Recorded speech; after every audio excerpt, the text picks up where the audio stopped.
प्रणम्य परमात्मानं सिद्धं त्रैलोक्यवन्दितम् स्वाभाविक चिदानन्द स्वरूपं निर्मलाव्ययम्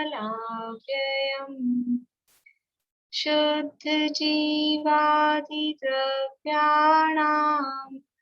देशिकं च जिनेश्वरम् द्रव्यसंग्रह सूत्राणां वृत्तिं वक्ष्ये समासतः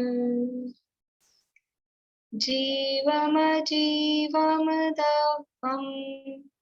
जिणवरवसहेण जीर्णनिर्तिष्ठम् देविन्दविन्दवन्दं वन्दे तं सर्वदा शिरसा कहे जीव अजीव जिनवर वृषभ ने लोक में वे वंद्य सुरपति वृंद से वंदन करूं कर जोड़। आज अपने को गाथा का अर्थ भी देखना है और समय अपना वैसे ही 2-5 मिनट लेट हो गए हैं, तो 42 नंबर की गाथा का अर्थ देखना है। 41 हुई थी ना उसमें।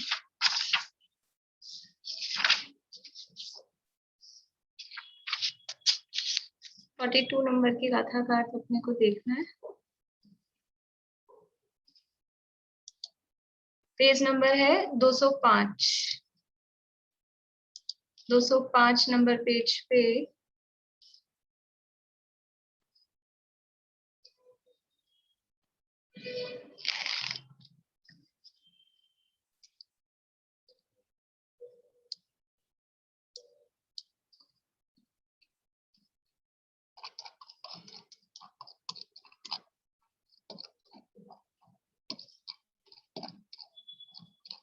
देखिए, ये 42 नंबर की 42 नंबर की गाथा है।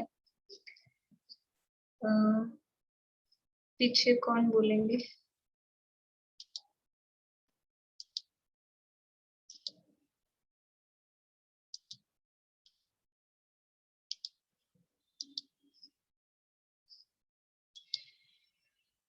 मीना चाची आप बोलिएगा पीछे। संशय विमोह विभ्रम संशय विमोह विभ्रम विवर्ज्यम् अपरसरूपस्य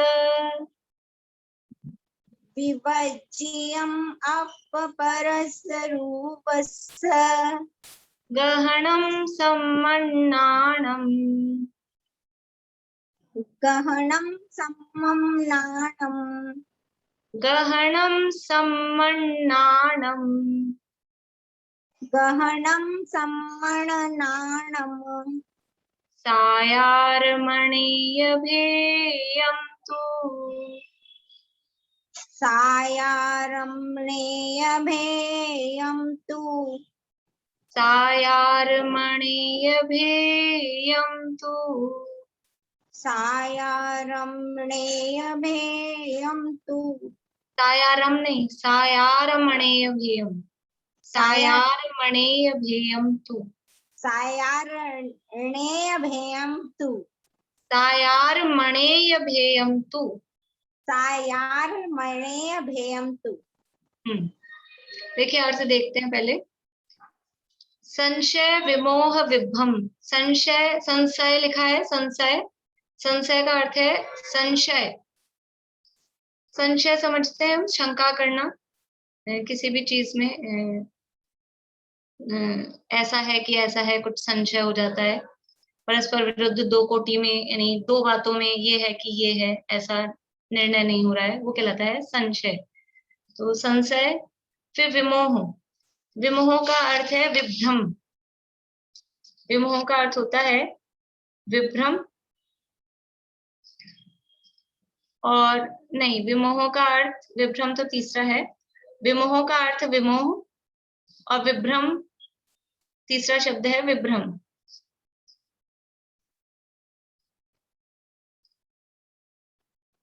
विभ्रम का अर्थ है विपरीत ज्ञान और विमोह होता है जिसे हम अनध्यवसाय कहते हैं। जो हम 3 शब्द पढ़ते हैं सम्यक ज्ञान के दोष के संबंध में, संशय, विमोह और अनध्यवसाय, या संशय, विपर्य और अनध्यवसाय, वो 3 ही यहाँ है। शब्द 3 अलग अलग दिए हैं।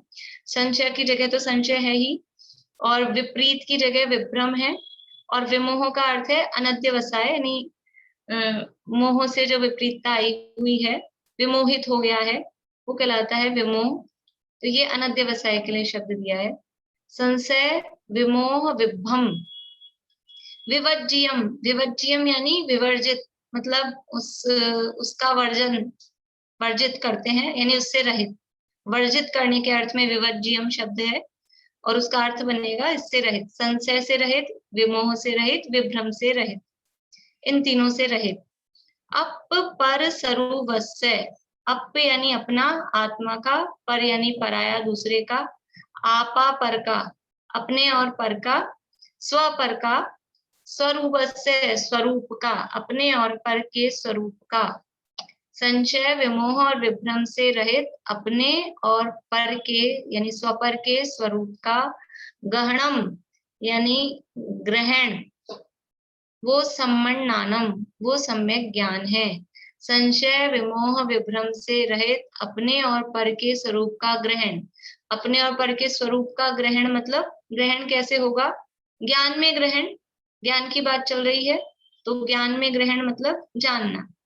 संशय, विमोह और विभ्रम से रहित, अप पर स्वरूपस्य, स्व और पर के स्वरूप का ग्रहण अर्थात जानना, वो सम्मन्नानम, सम्मन्नानम अर्थात वो सम्यक ज्ञान है। बहुत सारे ये 2 ही अक्षर हैं इसमें, म, ण और एक स और है, तो बोलने में ध्यान रखिएगा। सम्मन्नानम, वो कैसा है सम्यक ज्ञान? सायारम अणेय भेयम तू, सायारम अणेय भेयम, म हलंत है और फिर अणेय का अ मिलके म पूरा हुआ है। सायारम यानी वो साकार है। ज्ञान कैसा होता है?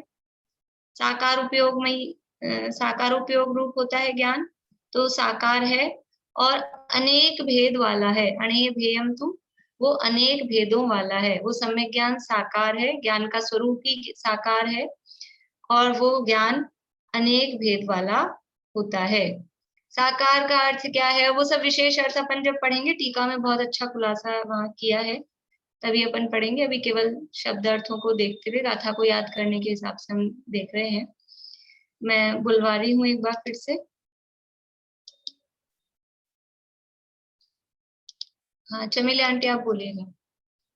संशय, विमोह, विभ्रम, संशय, विमोह, विभ्रम, विवर्ज्यम अप पर सरुवस, विवर्ज्यम अप पर सरुवस, गहनम सम्मन्नानम, गहनम सम्मन्नानम, सायारमणीय भेयम तु, सायारमणेय भेयम तु। बढ़िया। चलिए गाथा पाठ फिर मैं आप लोगों से कल करवा लूंगी। अभी अपन आगे बढ़ते हैं, अपने को 35वीं गाथा का अर्थ देखना है। पेज नंबर है 122, 122 नंबर पेज पे।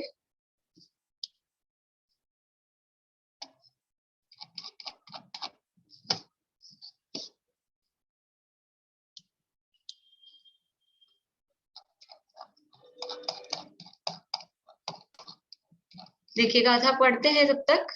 वद समिधि गुत्थियो धम्मानुपेहा परि सहजोय, वद समिधि गुत्थियो धम्मानुपेहा परि सहजोय, चारित्रं बहुभेया नायभाव संवर विशेषा। व्रत, समिति, गुप्ती, धर्म, अनुप्रेक्षा, परिचर्य और अनेक प्रकार का चारित्र, इन सबको भाव संवर के भेद जानना। यहाँ संवर का प्रकरण चल रहा है और उसके अंतर्गत संवर के जो कारण हैं, भेद हैं, ऐसे उसमें अनुप्रेक्षाओं की चर्चा अपनी चल रही है। और अनुप्रेक्षाओं की चर्चा में संसार अनुप्रेक्षा की चर्चा लगभग समाप्ति की ओर है। संसार अनुप्रेक्षा में यहाँ पर पंच परावर्तनों का स्वरूप बताया है आचार्य देव ने। द्रव्य, क्षेत्र, काल, भव और भाव रूप जो 5 प्रकार का संसार है, ऐसे 5 प्रकार के संसार में जीव अनादिकाल से घूम रहा है। और अब इस संसार भावना का फल क्या होना चाहिए कि इन 5 प्रकार के संसारों से विरक्त होकर ये जो संसार में परावर्तन, परिभ्रमण हो रहा है, वो परिभ्रमण का अंत हो।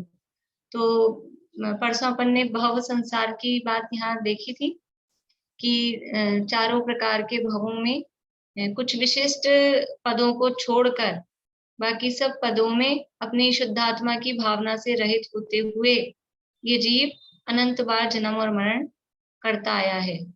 अब है भाव संसार की बात।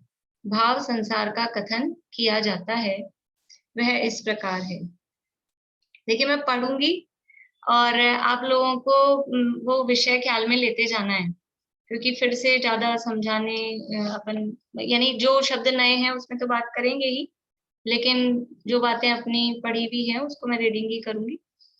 देखिए, सर्व जघन्य प्रकृति बंध और प्रदेश बंध के निमित्त भूत, सर्व जघन्य मन वचन काया के परिस्पंद रूप, श्रेणी के असंख्यात्वे भाग प्रमाण। कौन है ये, किसकी बात चल रही है? प्रकृति बंध और प्रदेश बंध के निमित्त भूत क्या होता है? बोलो प्रीति। प्रकृति बंध और प्रदेश बंध के निमित्त योग, ये योग होता है। फिर सर्व जघन्य मन वचन काया के परिस्पंद रूप, ये क्या चीज होती है? हाँ बोलिए मीना चाची।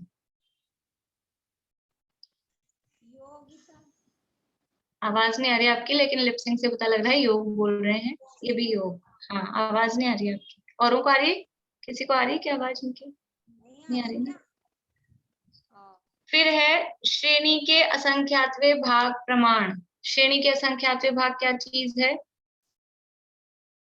श्रेणी के असंख्यात्वे भाग क्या है? बोलिए भारती आंटी। स्थिति, योग, योग, वो भी योग है।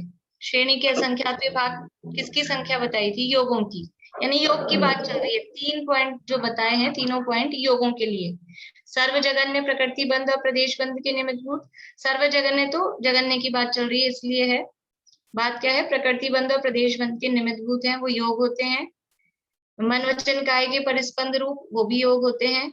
और श्रेणी के असंख्यात्वे भाग प्रमाण, वो भी योग होते हैं। यानी योगों की चर्चा चल रही है। और कौन से योग हैं? सर्व जघन्य, सबसे जघन्य वाला योग। ये तो सीधा अपन ने तो क्या शब्द पहले अलग अलग समझे, फिर उसकी व्याख्या देखी। यहाँ सीधा बता रहे हैं कि भाव परावर्तन कैसे होता है। तो सर्व जघन्य जो योग स्थान है, और वो कैसा है कि सबसे जघन्य योग स्थान जो कि प्रकृति बंध प्रदेश बंध में निमित्त भूत हो रहा है। और मन वचन काया का परिस्पंदन रूप जो योग है, वो भी सबसे कम परिस्पंदन रूप है। और श्रेणी के असंख्यात्वे भाग है। 4 स्थान में पतित ऐसे सर्व जघन्य योग स्थान होते हैं। 4 स्थान में पतित का क्या अर्थ है? देखिए, एक अपन ने थोड़ी बहुत कभी पढ़ी थी, षड्गुणी हानि वृद्धि, अगुण लघुत्व गुण के संबंध में भी आती है।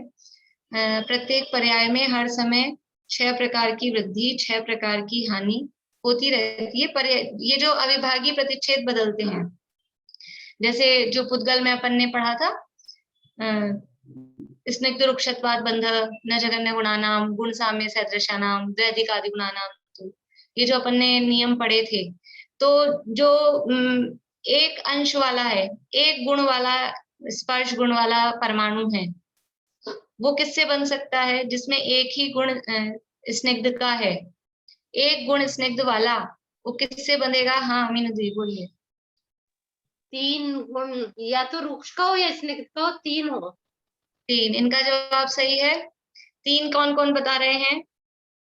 एक तो नीतू भाभी बता रहे थे, एक मीनू दी बता रहे थे, और लोग? 1-2 लोग मना कर रहे हैं, 2-3 लोग मना कर रहे हैं, बाकी लोग सोच रहे हैं पता नहीं क्या चल रहा है, पढ़ा ही नहीं हमने कभी। पढ़ा कि नहीं पढ़ा कभी? तो सरल बात है, 2-3 बार पढ़ चुके। एक गुण, बोलो पारुल, याद है आपको? अच्छे से शक्ल नहीं दिखती आज आजकल आप लोगों की? वो दिखते हैं पंखा वंखा डिजाइन, चेहरे पे तो अंधेरा पड़ा रहता है, चेहरा एकदम ब्लैक दिखता है। आवाज अनम्यूट करिए। बंध हाँ, जाएगा। वो बंध तो जाएगा। एक गुण स्निग्ध वाला किससे बन जाएगा? किसी से भी बन जाएगा, शक्ति एक होगी तो नहीं बंधेगा। वही तो कह रही हूँ, एक गुण स्निग्ध का एक गुण है, एक अंश है, वो किससे तू बन नहीं, जाएगा? तू नहीं वही बंधेगा, प्रश्न है, नहीं वही बंधेगा। प्रश्न। हाँ, नहीं बंधेगा। न जगन्य गुणा नाम तू, जगन्य गुण वाले का बंध नहीं होता, और एक गुण उसमें स्निग्ध, मैंने ये नहीं कहा एक परमाणु का बंध किससे होगा, मैंने कहा है एक गुण स्निग्ध वाला है तो किससे बंध होगा, तो उसका बंध नहीं होता है। फिर वो कभी भी बंध पाएगा या नहीं बंध पाएगा? वो जिसमें एक गुण स्निग्ध का है, वो क्या मतलब जिंदगी में, मतलब कभी भी भविष्य काल में कभी भी वो बंध पाएगा कि नहीं बंध पाएगा? बंध जाएगा। कब बंधेगा? कब बंधेगा? जब उसके जो चिकनाई के अंश हैं वो बढ़ जाएंगे, एक से अधिक हो जाएंगे, 2, 3, 4, 5, फिर ज्यादा हो जाएंगे, तो वो बंध सकता है। तो वो उसके चिकनाई के अंश बढ़ कैसे जाएंगे? अगर उसमें चिकनाई का एक अंश है और किसी से वो जुड़ भी नहीं पा रहा, पहले तो आपने कह दिया एक अंश है, एक अंश वाला जुड़ेगा नहीं, फिर उसके बढ़ेंगे कैसे? वो उसके चिकनाई के अंश बढ़ेंगे कैसे? हाँ, बोलिए निशान जी।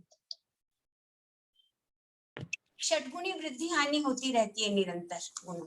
बढ़िया। तो वो कैसे बढ़ेंगे कि प्रत्येक उस जो द्रव्य है उसके हर अवस्था में निरंतर इस प्रकार की 6 प्रकार की वृद्धियां, 6 प्रकार की हानियां निरंतर होती रहती है, जिसके कारण से ये जो इनके अविभागी प्रतिच्छेद हैं, ये जो शक्ति के अंश हम बोल रहे हैं ना, एक गुण स्निग्ध का है, 2 गुण स्निग्ध के हैं, रुक्ष के हैं, जो भी ये अविभागी प्रतिच्छेद हैं, ये ऑटोमेटिकली अपने आप ही घटते रहते हैं, अपने आप ही बढ़ते रहते हैं। आज जिसमें 10 अंश हैं, परिणमन होते होते कभी उसमें 1 रह जाएगा, आज जिसमें 1 है उसमें परिणमन होते होते 50 हो जाएंगे। तो ये अपने आप ये षटगुणी हानि वृद्धि उसमें होती रहती है।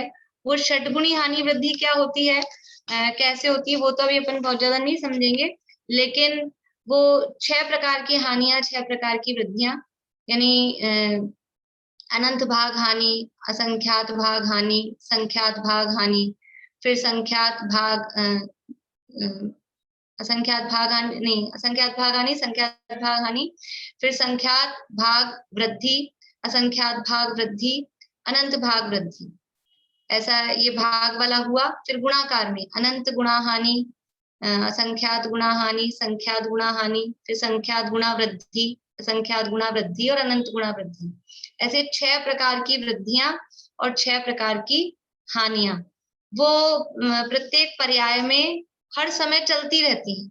ये अगुण लघुत्व जो सामान्य गुण हमने पढ़ा है, उस सामान्य गुण का ये एक काम है, अगुण लघुत्व गुण का। हमने तो जो परिभाषा पढ़ी है उसमें ये शब्द यद्यपि नहीं पढ़े, लेकिन एक्चुअल में उसका काम ये होता है कि 6 प्रकार की हानियां और 6 प्रकार की वृद्धियां, ऐसा द्रव्य में परिणमन इसके माध्यम से होता रहता है।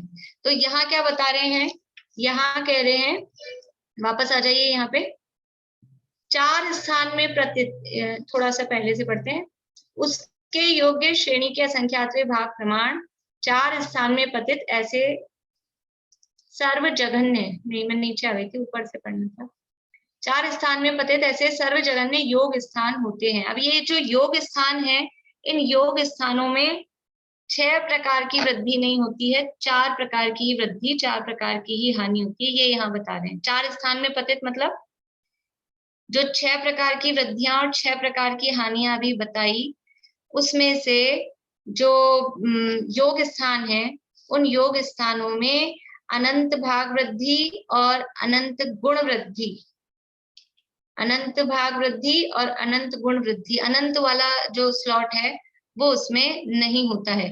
असंख्यात भाग वृद्धि, संख्यात भाग वृद्धि, असंख्यात गुण वृद्धि, संख्यात गुण वृद्धि, ऐसे ही असंख्यात गुण हानि, संख्यात गुण हानि, असंख्यात भाग हानि, संख्यात भाग हानि, ऐसे 4 प्रकार की वृद्धि हानि होती है।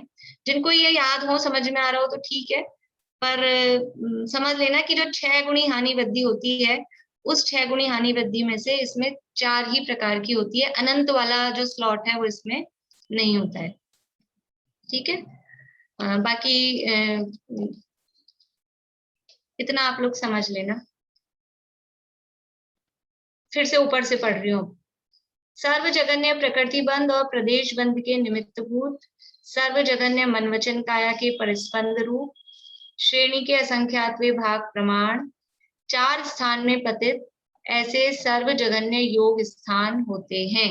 ये योग स्थान होते हैं। सबसे पहले योग स्थान बता रहे हैं, और योग स्थान कैसे होते हैं कि वो प्रकृति बंध और प्रदेश बंध में निमित्त भूत है, मन वचन काया के परिस्पंद रूप है, श्रेणी के असंख्यातवे भाग प्रमाण है, और 4 स्थान में पतित। पतित शब्द वो संस्कृत का ही उसी रूप में शब्द लिया है, मतलब इसमें 4 प्रकार की ये वृद्धि हानियां होती हैं। 6 प्रकार की वृद्धि हानि नहीं होती है, 4 प्रकार की होती है, ये यहाँ पर बताया है। ये जगन्य के लिए कहा, जो जगन्य थे उनके लिए। अभी जिन लोगों ने अगर पिछली क्लासेस मिस करी हैं तो उनको नहीं समझ में आ रहा होगा ज्यादा कुछ भी। अगर इससे पहले जब हमने भाव परावर्तन का स्वरूप पढ़ा है तो आप लोगों को फिर वो पिछली क्लास को देखना पड़ेगा। उसी प्रकार सर्वोत्कृष्ट प्रकृति बंध और प्रदेश बंध के निमित्त भूत। सबसे पहले जगन्य प्रदेश बंध के लिए कह दिया, अब है सर्वोत्कृष्ट प्रकृति बंध और प्रदेश बंध के निमित्त भूत। सर्वोत्कृष्ट मन वचन काया के व्यापार रूप, उसके योग्य श्रेणी के असंख्यातवे भाग प्रमाण। देखो दोनों में शब्द वही आ रहे हैं, लेकिन जघन्य बंध के लिए, प्रकृति बंध और प्रदेश बंध के लिए वो जो योग स्थान होंगे वो अलग टाइप के हैं, और उत्कृष्ट सर्वोत्कृष्ट प्रकृति बंध और प्रदेश बंध के लिए जो योग स्थान होंगे वो अलग टाइप के होंगे। ये बात इससे समझ में आ रही है। वो जो मन वचन काया का परिस्पंदन होगा वो भी अलग टाइप का होगा, और जो श्रेणी का संख्यात्व भाग कहा है वो श्रेणी के संख्यात्व भाग भी फिक्स एक संख्या नहीं है, उसकी भी रेंज होती है। तो एक जघन्य वाला श्रेणी का संख्यात्व भाग और एक सर्वोत्कृष्ट वाला श्रेणी का संख्यात्व भाग, ऐसा ये जघन्य में जघन्य वाला लेना, उत्कृष्ट में उत्कृष्ट वाला लेना। तो सर्वोत्कृष्ट प्रकृति बंध और प्रदेश बंध के निमित्त भूत, सर्वोत्कृष्ट मन वचन काया के व्यापार रूप, उसके योग्य श्रेणी के संख्यात्वे भाग प्रमाण, 4 स्थान में पतित, ऐसे सर्वोत्कृष्ट योग स्थान होते हैं। एक जघन्य योग स्थान होते हैं, एक उत्कृष्ट योग स्थान होते हैं। ये योग स्थानों की बात बता दी। अब आगे, उसी प्रकार सर्व जगन्य स्थिति बंध के निमित्त भूत, सर्व जगन्य कषाय दिवसान के स्थान, उनके योग्य असंख्यात लोक प्रमाण और 6 स्थान पतित होते हैं। अब जो कषाय दिवसाय स्थान है वो कैसे होते हैं? सर्व जगन्य स्थिति बंध में निमित्त भूत, जगन्य स्थिति बांधनी है। ख्याल में आ रहा है? अपन ने 4 चीजें देखी थी, 4 कॉलम बनाए थे। सबसे पहले एक स्थिति बंध वाला कॉलम था, स्थिति बंध के स्थान थे, फिर उस स्थिति बंध के लिए जो परिणाम थे, स्थिति बंध अध्यवसाय स्थान या कषाय अध्यवसाय स्थान, वो, उसके बाद में अनुभाग बंध अध्यवसाय स्थान, और फिर चौथा कॉलम था योग स्थान का। ऐसे 4 कॉलम हमने बनाए थे। उसमें से सबसे पहले कौन सा कॉलम में चेंजिंग हो रही थी? 4th वाले में, लास्ट वाला जो बनाया था 4 नंबर वाला, उसमें हम उसको बदले जा रहे थे उनके नंबर्स को, और बाकी के 3 वो कांस्टेंट थे। ऐसा ही था ना? तो यहाँ भी सबसे पहले योग स्थान बताए हैं। अब इन योग स्थानों के लिए सबसे जघन्य जो योग स्थान है, वो योग स्थान से क्या हो रहा है? तो सबसे पहले सबसे जघन्य स्थिति जो बांधी जा रही है कर्मों की, सबसे जघन्य स्थिति बंध के योग्य जो कषाय का परिणाम है वो भी सबसे जघन्य लिया। जघन्य स्थिति बांधने के लिए कषाय का परिणाम भी जघन्य ही हो, सबसे जघन्य ही हो, ये जरूरी नहीं है। उसकी रेंज है, एक परिणामों की रेंज है, 1 से लेके 10 तक के कुछ परिणाम हैं। इन सब से स्थिति जो बंधेगी वो जघन्य बंधेगी। ऐसा नहीं है 1 नंबर का परिणाम उससे 1 नंबर की स्थिति, 2 नंबर का परिणाम उससे 2 नंबर की स्थिति, ऐसा नहीं। पहले भी मैंने आपको कहा था एक ही प्रकार के परिणाम स्थिति को बांधने के लिए परिणाम अनेक प्रकार के हैं, मतलब उन परिणामों की रेंज है। ठीक है, तो यहाँ भी सबसे पहले क्या ले रहे हैं कि सबसे जघन्य स्थिति को बांधने के लिए सबसे जघन्य वाला जो परिणाम, एक ही नंबर का परिणाम, सबसे पहले वहां से स्टार्ट कर रहे हैं। स्थिति भी एक नंबर वाली, परिणाम भी, कषाय का जो परिणाम है वो भी सबसे जघन्य वाला, एक नंबर वाला। तो सर्व जघन्य स्थिति बंध के निमित्तभूत सर्व जघन्य कषाय अध्यवसाय के स्थान उनके योग्य असंख्यात लोक प्रमाण। कषाय अध्यवसाय स्थान कितने होते हैं? असंख्यात लोक प्रमाण लिखिए ना, संख्या। योग स्थान श्रेणी के असंख्यात विभाग और कषाय स्थान असंख्यात लोक प्रमाण। तो ये कषाय स्थान जो जघन्य है, जो जघन्य कषाय के स्थान है, अभी हमने 1 से 10 का कहा, वो भी है कितने? वो भी असंख्यात लोक प्रमाण। ऐसा कह रहे, हम तो 1 से 10 मान रहे हैं। हमने जो वो उदाहरण मैंने भेजा, आप लोगों ने देखा? किसी ने वो एक्सेल शीट भेजी थी मैंने उसी दिन सारे चीजें भेजी थी, ज्योति जी ने देखी। देखना आप लोग, मजा आएगा, बढ़ता ही जाता है वो आगे बढ़ता जाएगा। उसको देखना, वो ज्यादा जगह नहीं लेता है मोबाइल में, उसको डाउनलोड करके देखना आप लोग कि एक केवल योग स्थान बदल रहा है तो कितना कितना कितना कितना आगे बढ़ रहा है। देखिए, सर्व जघन्य स्थिति बंध के निमित्तभूत सर्व जघन्य कषाय व्यवसाय के स्थान उनके योग्य असंख्यात लोक प्रमाण। वो कषाय स्थान कितने हैं? असंख्यात लोक प्रमाण। और कैसे हैं? षट स्थान पतित होते हैं। ये जो कषायों के परिणाम हैं, इनमें षट गुनी हानि वृद्धि 6 स्थान वाली पूरी, अनंत वाली भी, असंख्यात वाली भी, संख्यात वाली भी, भागकार भी, गुणाकार भी, हानि और वृद्धि ये 6 स्थान वाली होती है।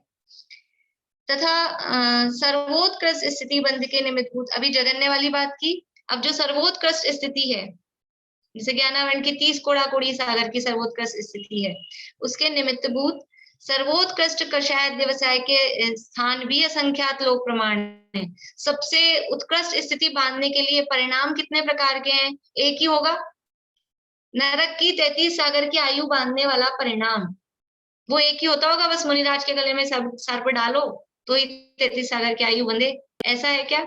कि वो तो एक ही उदाहरण मिलता है और बहुत सारे जीव 7वें नरक गए हैं।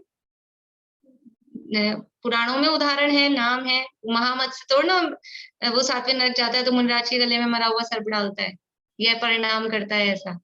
तो बहुत सारे जीव अलग अलग परिणामों से 7वें नरक में जाते हैं। इससे पता लग रहा है हमको, प्रथमान योग के उदाहरणों से पता लग रहा है ये करणान योग की समझ लो रियलिटी, कि एक जो सर्वोत्कृष्ट स्थिति बांधनी है उसके योग के परिणाम कितने हैं? असंख्यात लोक प्रमाण। असंख्यात लोक प्रमाण परिणाम है। जघन्य स्थिति बांधनी हो तो भी, उत्कृष्ट स्थिति बांधनी हो तो भी, और मध्यम की तो कहना ही क्या, मतलब हर एक स्थिति, एक एक समय वाली स्थिति जो बन रही है ना, आगे खिसक रही है एक एक नंबर पे, हर एक स्थिति के लिए कषाय के परिणाम कितने टाइप के हैं? असंख्यात लोक प्रमाण टाइप के। और सब मिला के टोटल कितने हैं? सब मिलाकर भी असंख्यात लोक प्रमाण है। सर्वोत्कृष्ट स्थिति बंध के निमित्तभूत सर्वोत्कृष्ट कषाय व्यवसाय के स्थान भी असंख्यात लोक प्रमाण और षट स्थान पतित होते हैं। ये इस कषाय व्यवसाय स्थान की बात हो गई, योग स्थान की बात कर ली, कषाय व्यवसाय स्थान की बात कर ली। अब है अनुभाग बंध के स्थान। उसी प्रकार सर्व जघन्य अनुभाग बंध के निमित्तभूत सर्व जघन्य अनुभाग अध्यवसाय के स्थान असंख्यात लोक प्रमाण और षट स्थान पतित होते हैं। अब वो अनुभाग, सबसे जघन्य जो अनुभाग है, उस सबसे जघन्य अनुभाग को बांधने के लिए जो अनुभाग बंध अध्यवसाय स्थान है वो कितने प्रकार का है? जघन्य ही है, जघन्य है। लेकिन वो जघन्य अनुभाग बंध स्थान भी, वो उसकी रेंज है, वो भी असंख्यात लोक प्रमाण। और ये असंख्यात लोक प्रमाण कितना है? जितना कषाय का स्थान था उतना ही है। क्या? कि कषाय के स्थान से असंख्यात गुना, असंख्यात असंख्यात लोक प्रमाण बोलेंगे। ख्याल में आ रही? अगर वो पिछली क्लास ध्यान में है तो ये जल्दी से समझ में आएगा। मैं उसी के हिसाब से पढ़ा रही हूँ, मैं नया पढ़ाने के हिसाब से नहीं पढ़ा रही हूँ। तो जिनको कॉन्सेप्ट वो वाला क्लियर हो गया है उनको तो समझ में आ रहा है, चेहरा बता रहा है किसको समझ में आ रहा है किसको नहीं आ रहा है। ठीक है, मैंने आपको उस दिन भी कहा था कि इसमें तो शब्द ऐसे और लगेंगे अपने को कि कैसे कठिन कठिन से लग रहे हैं। देखिए फिर से, सर्व जगन्य अनुभाग बंध के निमित्त भूत, सर्व जघन्य अनुभाग बंध व्यवसाय के स्थान, असंख्यात लोक प्रमाण और षट स्थान पतित हैं। यानी वो जो जघन्य अनुभाग बंध बांधने के लिए जो परिणाम है वो भी असंख्यात लोक प्रमाण प्रकार के हैं और उसमें भी 6 प्रकार की वृद्धि हानि होती है। उसी प्रकार सर्वोत्कृष्ट अनुभाग बंध के निमित्त भूत, अब सर्वोत्कृष्ट अनुभाग बंध बांधना है तो उसके लिए भी सर्वोत्कृष्ट अनुभाग अध्यवसाय के स्थान भी असंख्यात लोक प्रमाण और षट स्थान पतित जानना चाहिए। यानी जगन्य स्थिति बांधनी हो या जगन्य अनुभाग बांधना हो, उसके योग्य जो परिणाम है, स्थिति बंध के परिणाम और अनुभाग बंध के परिणाम, वो भी असंख्यात असंख्यात प्रकार के हैं। और स्थिति बंध के असंख्यात से अनुभाग बंध वाले असंख्यात, वो असंख्यात गुना है, वो बहुत ज्यादा है। ठीक है, ऐसे ही उत्कृष्ट स्थिति बांधनी है अथवा उत्कृष्ट अनुभाग बांधना है तो उसके भी ऐसा नहीं, अपने को ऐसे लगता है 1 वो जगन्य, 100 वो उत्कृष्ट, बीच के मध्यम, ऐसा आज तक अपन ने समझा है। लेकिन यहाँ ऐसा नहीं है, यहाँ जगन्य भी 1 से 100, जगन्य के भी इतने हैं, उत्कृष्ट के भी 1 से 100 इतने हैं और मध्यम के तो जो हैं वो हैं 1 से 100, मतलब उदाहरण में बताया है एक्चुअल में असंख्यात। और इनमें भी षट स्थान यानी 6 प्रकार की हानि वृद्धि होती है। उसी प्रकार अब क्या रह गया, 3 चीजें हो गई, योग स्थान हो गया, स्थिति बंध अध्यवसाय स्थान हो गया और अनुभाग बंध अध्यवसाय स्थान हो गया। अब रह गए हैं स्थिति स्थान, जो सबसे पहला कॉलम था ना, स्थिति स्थान, उसकी बात कर रहे हैं।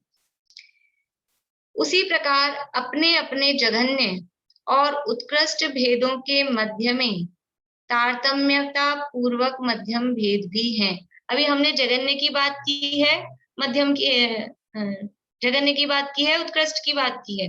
अब इनके बीच में जो जितने भी स्थान है वो सब मध्यम स्थान है और एक एक मध्यम स्थान में भी उनके जो परिणाम है उनके योग्य कषाय के और अनुभाग के, वो सब अपने अपने असंख्यात असंख्यात हैं। उसी प्रकार जगन्य से लेकर उत्कृष्ट तक के ज्ञानावर्णादि मूल तथा उत्तर प्रकृतियों के स्थिति बंध स्थान हैं। इसी तरह से स्थिति बंध स्थान भी जगन्य से लेकर उत्कृष्ट तक हैं। और कौन कौन से कर्मों के हैं? ज्ञानावर्णादि मूल प्रकृतियां, ज्ञानावर्ण, दशनावर्ण, वेदनीय, मोहनीय, आयु, नाम, गोत्र और अंतराय, ये मूल प्रकृतियां। और उत्तर प्रकृतियां ज्ञानावर्ण की 5, दशनावर्ण की 9, वेदनीय की 2, मोहनीय की 28, आयु की 4, नाम की 93, गोत्र की 2 और अंतराय की 5। इस तरह से ये पूरी 148 प्रकृतियां, इन सब के भी स्थिति बंध के स्थान हैं। उन सब में परमागम में कहे अनुसार इस जीव ने अनंत बार भ्रमण किया है। यानी ये स्थिति बंध के स्थान कितने हैं कि वो जो जो उनकी स्थितियां हैं पूरी मूल प्रकृतियों के और उत्तर प्रकृतियों के, वो जितने एक एक समय बढ़ाते बढ़ाते जितनी स्थितियां हैं वो उनकी स्थिति बंध के स्थान है। इन सब में, किन किन सब में? एक एक स्थिति स्थान में एक एक योग स्थान के आधार पर उनकी कषाय और अनुभाग को लेकर ये सारे प्रकार के भाव, जितने जितने भाव वो कहे गए हैं, एक एक स्थिति, अभी जो हमने देखा ना, एक स्थिति को बांधने के लिए कषाय के जितने परिणाम हैं और अनुभाग के जितने परिणाम हैं और जितने टाइप के योग स्थान हैं एक स्थिति को बांधने के लिए, वो हमने किए कि नहीं किए? किए कि नहीं किए? किए, और कह रहे हैं अनंत बार किए। एक स्थिति को बांधने के लिए जितने परिणाम हैं वो अनंत बार किए, फिर दूसरी स्थिति स्थान को बांधने के लिए, तीसरे स्थिति स्थान को बांधने के लिए, ये सारे ये जो कर्मों के स्थिति स्थान हैं, इन सबको बांधने योग्य जो कषाय के परिणाम हैं, जो अनुभाग के परिणाम हैं और जो योगों के स्थान हैं, वो हमने अनंत बार प्राप्त किए हैं। और ये जब सारे प्राप्त होते हैं, ये तो पूरे पूरे हमने अनंत बार प्राप्त किए हैं, लेकिन एक भाव परावर्तन कब होता है कि ये जितनी कर्मों की स्थितियां हैं जगन्य से लेकर उत्कृष्ट तक, पूरे 148 प्रकृतियों की कर्मों की स्थिति के, खाली स्थितियां नहीं, जघन्य स्थिति में एक समय बढ़ाओ, फिर 2 समय बढ़ाओ, फिर 3 समय बढ़ाओ, वहां से लेकर उत्कृष्ट तक पहुंचो। तो उतने जितने स्थान हैं, उनके योग्य जितने स्थिति बंद के स्थान है, जितने अनुभाग बंद के स्थान है, जितने योग्य स्थान है, उन सबको जब जीव एक बार क्रम से प्राप्त कर लेता है, 1 by 1, तब एक भाव परावर्तन पूरा होता है। और ऐसे भाव परावर्तन कितने किए हैं? अनंत किए हैं। ये बात यहाँ पर इसमें बताई गई है। उन सब में परमागम में कहे अनुसार इस जीव ने अनंत बार भ्रमण किया है, परंतु पूर्वोक्त समस्त प्रकृति बंध आदि की सत्ता के नाश के कारण रूप, ये तो अनंत बार किया। परावर्तन कितनी बार किए? ऐसा लग रहा है, किसी को ऐसा तो नहीं लग रहा है ये काम हमको करना है, ये हमको कोई टारगेट मिला है? ये तो अनंत बार किया है। ये परावर्तन अनंत बार किए, लेकिन क्या नहीं किया आज तक? क्या नहीं किया वो कह रहे हैं, वो यहाँ बता रहे हैं। देखिए, पूर्वोक्त समस्त प्रकृति बंध आदि की सत्ता के नाश के कारण रूप जो विशुद्ध ज्ञान दर्शन स्वभाव निज परमात्म तत्व के सम्यक श्रद्धान ज्ञान अनुचरण रूप सम्यक दर्शन ज्ञान चारित्र, वही इस जीव ने प्राप्त नहीं किया और सब पाया। सबको तो जाना निज को न जाना, सबको तो पाया निज को न पाया। सारे भाव प्राप्त किए, कषाय के जितने भाव थे ना, वो सारे भाव प्राप्त किए, बस वो अपने आप को प्राप्त करने वाला जो भाव था, वही भाव एक बार भी प्राप्त नहीं किया। और सब किया, परिवर्तन पंच अनेक किए, लेकिन ये हुआ क्या? अब ये परिवर्तन नहीं करना है, अब इस परिवर्तन को रोकना है। आज सुबह क्लास चल रही थी सरवार सिद्धि की, तो उसमें 8वां अध्याय में जो विपाक को अनुभव है सूत्र आता है ना, ततश्च निर्जरा, फल देता है कर्म, कर्म फल देने के बाद में क्या होता है? उसकी निर्जरा हो जाती है, खत्म हो जाती है। तो इतना अच्छा उदाहरण उसमें आया था कि जैसे अग्नि जल रही है, आग जल रही है, आग में लकड़ी डाली, तो कौन कौन खत्म होता है? आग में लकड़ी डाली तो खत्म कौन होता है? लकड़ी खत्म होती है कि आग खत्म होती है? लकड़ी खत्म हो जाती है, आग थोड़ी ना खत्म हुई है। आग में लकड़ी डाली तो लकड़ी ईंधन खत्म हो गया, आग तो है, वो और डालोगी तो और जलता रहेगा। ऐसे ही वो कर्म आके फल देकर नष्ट हुए, तो कौन खत्म हुआ? वो कर्म नष्ट हुआ है, वो जीव का कषाय भाव नष्ट नहीं होता है। ये जो सविपाक निर्जरा है, सविपाक निर्जरा में क्या है? वो कर्म उदय में आके फल दे दे के नष्ट हो रहे हैं। उससे फायदा क्या हो रहा है? वो जो आग है अंदर कषाय, वो कषाय के परिणाम तो चले ही जा रहे हैं, वो तो चल ही रहे हैं, कषाय तो चल ही रही है। ईंधन नष्ट हो रहा है, ये कर्म फल दे दे के नष्ट हो रहे हैं, लेकिन वो जो अग्नि है, अग्नि नष्ट नहीं हो रही। कषाय ये जो संसार के भाव हैं, वो खत्म नहीं हो रहे। कर्म हर समय उदय में आके नष्ट हो रहे हैं कि नहीं हो रहे? हर समय निर्जरा हो रही है, लेकिन इसीलिए वो सविपाक निर्जरा है, कुछ काम की नहीं है, क्योंकि वो अग्नि तो खत्म हो ही नहीं रही है, ईंधन दूसरा दूसरा मिले जा रहा है। तो ये कषायों के परिणाम अनादिकाल से लेके आज तक सारे प्रकार के परिणाम किए, जितने संसार के योग्य परिणाम थे, संसार के योग्य कोई परिणाम नहीं छोड़ा। ऐसा लगता है कभी कभी, ये आज मुझे कैसे परिणाम आ रहे हैं, ऐसे भाव तो कभी आए नहीं। अरे बहुत बार आए हैं। सारे प्रकार के जो भाव है ना, ये सब, इसको कैसे भाव आ रहे हैं, उसको कैसे भाव आ रहे हैं, ये सबको सब प्रकार के भाव बहुत बार आ चुके हैं। नहीं आया है तो क्या नहीं आया है एक बार भी, कि ये निज शुद्धात्मा की उपलब्धि रूप भाव। देखिए लाइन पढ़ के पूरा करते हैं, अपना समय भी होने वाला है। परंतु पूर्वोक्त समस्त प्रकृति बंध आदि की सत्ता के नाश के कारण रूप, ये प्रकृति बंध, स्थिति बंध, ये सब इनके योग्य परिणाम तो प्राप्त किए, लेकिन इनकी नाश के कारण रूप जो विशुद्ध ज्ञान दर्शन स्वभाव निज परमात्म तत्व के सम्यक श्रद्धान ज्ञान अनुचरण रूप सम्यक दर्शन ज्ञान चारित्र, वही इस जीव ने प्राप्त नहीं किया है। एकमात्र सम्यक दर्शन ज्ञान चारित्र वो आज तक नहीं प्राप्त किया। ये भी भाव है जीव का, ये भी जीव का भाव है। तो और सारे भाव तो प्राप्त किए, लेकिन वो सारे भाव थे कर्म के उदय से सहित, वो अधिक भाव थे, कर्म सापेक्ष भाव थे, वो परावलंबी भाव थे, विभाव भाव थे। और ये जो अपना स्वभाव रूप भाव है, जो अपना निर्मल भाव है, वो आज तक प्राप्त नहीं किया। गंदगी आज तक प्रकट की, गंदे भाव ही आज तक किए, और जो निर्मल भाव थे वो आज तक नहीं प्रकट किए। निज परमात्म तत्व के सम्यक श्रद्धान ज्ञान अनुचरण रूप सम्यक दर्शन ज्ञान चारित्र वही इस जीव ने प्राप्त नहीं किया है। इस प्रकार भाव संसार है। ये भाव संसार है, जीव का भाव संसार कितना बड़ा।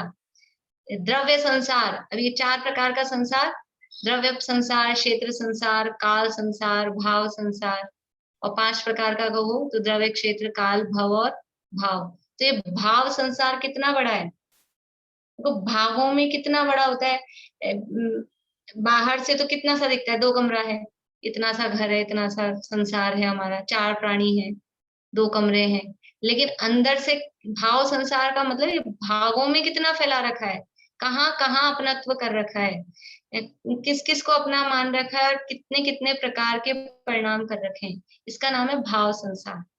तो ये इस प्रकार से अनादिकाल से, यानी 5 ही प्रकार के परावर्तनों में, वो परावर्तन तो अनेक बार प्राप्त किए, लेकिन हर परावर्तन में ऐसा है कि वो प्राप्त नहीं किया। क्या नहीं प्राप्त किया कि परद्रव्यों को तो बार बार में छोड़ा और ग्रहण किया, प्राप्त किया, लेकिन स्वद्रव्य को एक बार भी प्राप्त किया क्या? स्वद्रव्य को प्राप्त नहीं किया। पर क्षेत्र को, ये शारीरिक क्षेत्र को और आकाश द्रव्य के क्षेत्र को, पर क्षेत्र को भी समस्त क्षेत्रों को प्राप्त किया और छोड़ा, लेकिन फिर भी एक क्षेत्र ऐसा बचा रहा जिसे आज तक प्राप्त नहीं किया। स्व क्षेत्र, जो अपने असंख्यात प्रदेशी रूपी स्व क्षेत्र है, यद्यपि है वही, लेकिन फिर भी उसको प्राप्त नहीं किया, उसको फील नहीं किया। ऐसे ही पर कालों में जन्म मरण, बाहर के उत्सर्पणी में, अवसर्पणी में, वो अनंत बार किया, लेकिन अपने स्वकाल को, अपने स्वकाल क्या है, अपना काल क्या है, कि जिस समय अपने आत्मा की उपलब्धि हो वो ही समय मेरा काल है, वही स्वकाल है, उसको प्राप्त नहीं किया।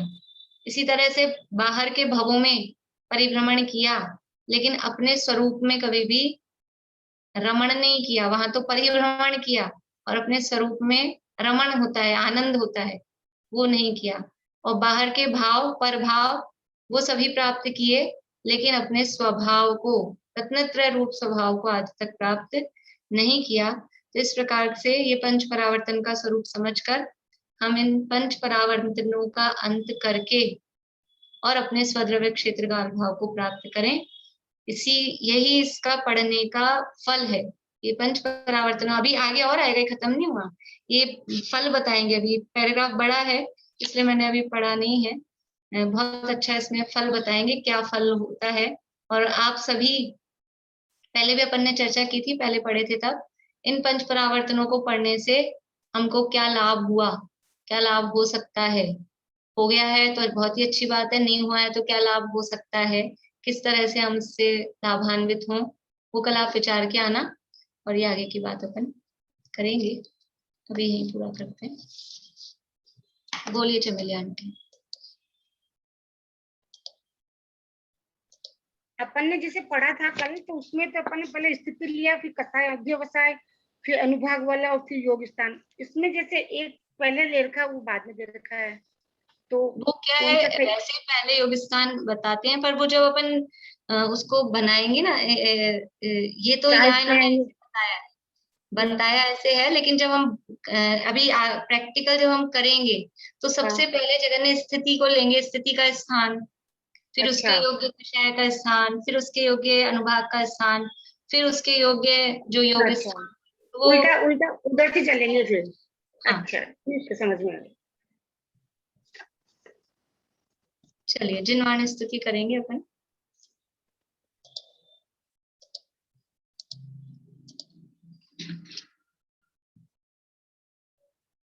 हेतु पद त्यागी मल्ल जिन मन मल्ल का मर्दन किया, एकांत पीड़ित जगत को अनेकांत का दर्शन दिया।